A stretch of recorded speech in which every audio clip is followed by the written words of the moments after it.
Hello, everybody, and welcome to another episode on Boundary Line Podcast with Dillon and Sheldon. And England proving too hot to be there for New Zealand. But before we go ahead in our video, requesting our viewers to hit the like button, subscribe to our channel for more timely updates on all the latest happenings in cricket. So let's get a move on then. This was some test match. Just when you thought that, it's going to be very difficult to win in New Zealand, I think Baz's boys just showing us the right way it's done and how to do it. Right, Sheldon? Yeah, Dill, it's insane. I mean, the scoring rate and the way they played in this game was just unbelievable. Like I remember waking up on the first day and they were 120 for like one in like 30 overs in the first session, and I'm like, what's happening here? And it's just insane at the pace they were playing. And like, sure, people say it's reckless and like, or maybe it won't work in this place or that place, but there's also smarts behind it because it was a pink ball test, and usually in the pink ball test, the last session swings more under Exactly. lights. Exactly. And Yeah. they played at such a pace where they declared after 54 overs, which was the second fastest on day one, just so they could bowl under lights in the first day. Yeah. And Like, have you ever seen that, Dil? Like on the first day of a test match? no, not really. But that's the thing. What I wanted to discuss with you, Sheldon, is that we all say yes, this approach is too rash, and it's going to be like this, and it's going to be like that. People having their own ways, but Yeah, the question that's there on everyone's minds, I think, right now is how long can this last, right? How long yeah. till they realize that okay, fine, till they have like one really bad test match, and then they'll be like, okay, guys.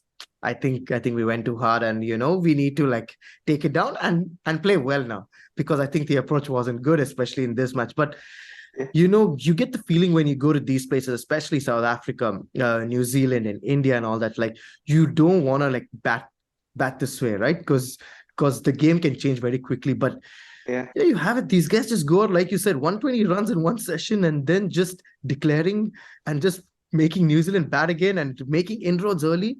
It just proves that how they are, right? Right now, England, they seem to be in a very good space. Yeah, it's insane. I really wonder what McCullum gives them before the game. They must be really enjoying it because, and it's so carefree. Like you hear the players, they don't even train that much. So they were supposed to have a 4-day warm-up game deal, but Yeah. because they didn't want to stress the players, they just made it a 2-day warm-up game. Bat once, bowl once, and then go play golf for the rest of it. Like it's such a carefree man. And you think like people say, oh, you need to have two warm-up games, get Yeah. used to conditions, but they just come and they just have some fun and entertain in the test match. And I understand people saying reckless, but here's one instance where I'll say like it worked because just when you look at the 3 days which they played under Yeah. lights in Yeah. 3 sessions, New Zealand was 35 for 3 in 15 overs on the first day. Yeah. On the third day, New Zealand were 65 for 5 in 20 overs under lights. And the one session England played under lights, they were 80 for 2, and Crawley and Duckett had a 50-run partnership. Yeah, and Absolutely insane approach that they have. yeah, and Dill, also I want to ask you about this young man, who's bowling reasonably well right now. He's 40 years young. I think in 2045 he'll be playing with Broad Sun, opening the bowling.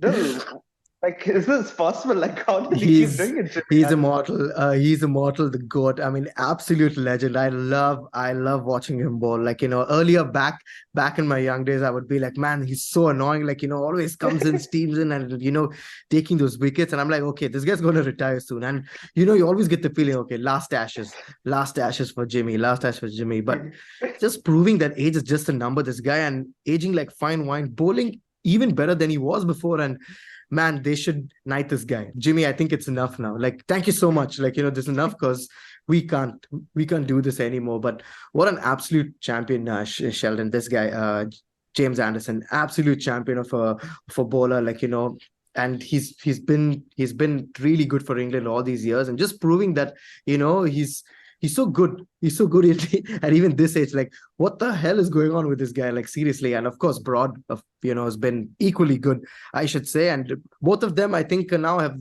just gone past Warne and McGrath, right?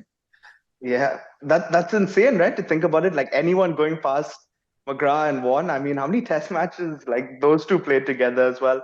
And just Yeah. a tremendous achievement for them as well, for fast bowlers to keep playing and keep going. And yeah, they've, especially for Jimmy, I want to mention, earlier in his career, everyone said, oh, he can only do it at home. And, Cloudison and all those things. But I Yeah. think Yeah. during the last few years, the way we've seen him actually become better, which is Yeah. insane to see. Yeah, I think even in that test series against India when they went Yeah. to India, I think he played really good there, I thought, on that tour. Like, he was the one guy who could Yeah. make those inroads into the side, and he was like, okay, fine, taking wickets on the decks. But like you said, everyone was so worried of the fact that yes, he can only bowl under overcast conditions and things like Yeah. that. He can only bowl in England, but he's just proving everyone wrong right now. And I'm really happy for him. And I'm so happy. And I mean, I don't want to say this, but I really hope he goes on. I really hope really hope he plays long, because I don't know what's on his mind, what kind of Yeah. thing that he's got in his mind that he wants to achieve right now, right? And well, kudos to you, James Anderson. Keep entertaining us. That's going to be good. But coming to New Zealand, Sheldon, I thought Tom Blundell's innings was the only good one there. Apart from, because all the others just look clueless, and Stuart Broad. I Yeah. mean, what can he not do? Again, this guy, right? Insane, yeah. And I want to say Blundell's innings was just tremendous. I think that brought New Zealand back into the game, and that was Yeah. probably the only bright spot of the game. Yeah. To hit like 100 in tough conditions. And at one point, they were 80 for 5, New Zealand, in that first innings when he walked Yeah. in. Exactly. And he took them to within what, 20 runs of England's score, which is Yeah. insane all on his own. So that was just a Yeah. tremendous knock. And he played pretty well even under lights when he got to bat. So yeah, tremendous knock for Blundell. And I think he's replaced BJ Watling quite well. Quite well. Yeah. The team has Yeah. done quite well to replace him. Yeah. Yeah. Yeah, and you were mentioning Stuart Broad, right? I mean, I feel he's kind of in the shadow of James Anderson, which has not done him too well. Like, I feel if there was Exactly. no Jimmy Anderson, Broad would be appreciated more. 100%. Like, Yeah. yeah, but he just goes on those spells, and when his legs are flowing, like yesterday under lights, and somehow he just gets the ball to move. And sometimes you'll see Broad and he looks like, oh man, he looks a bit tired. He looks like this could be the end. And then Yeah. suddenly you just get one of these spells where it's swinging and it's seaming. And he got 4 bowls yesterday. Yeah. And that ball to Williamson, I think, was just outstanding. Even Was just the Williamson was best. like shocked. Yeah. Yeah. Yeah. Just And outstanding, that spell. I think what I like from this England team, and we're seeing the same with India as well right now, is that you have different guys doing their role there, and I think they're doing it really well. You got the openers. I thought were really good. Of course, Zach Crawley again. We'll come back to that. Yeah. But I thought the opening stand was really good. Then you have Joe Root. I think right now Joe Root, would just took me aback. River sweeping on day one under lights. I was like, man, what's wrong with Joe Root? Like, this is very unconventional approach. But Yeah. and Ben Stokes, of course, who's doing his part. James Anderson, you've got like Stuart Broad, and this new kid, Harry Brook, who's just bursted onto the scene here, and I think is a guy for England. I think at least in the next few years coming up, who's got a really nice road ahead of him. What do you think of his approach? Yeah, he looks really good every time I see him. And I thought, okay, in Pakistan, I understood the pitches were kind of flat, but he did play well there. He got 2 man of the matches in a row as well in the second and third game.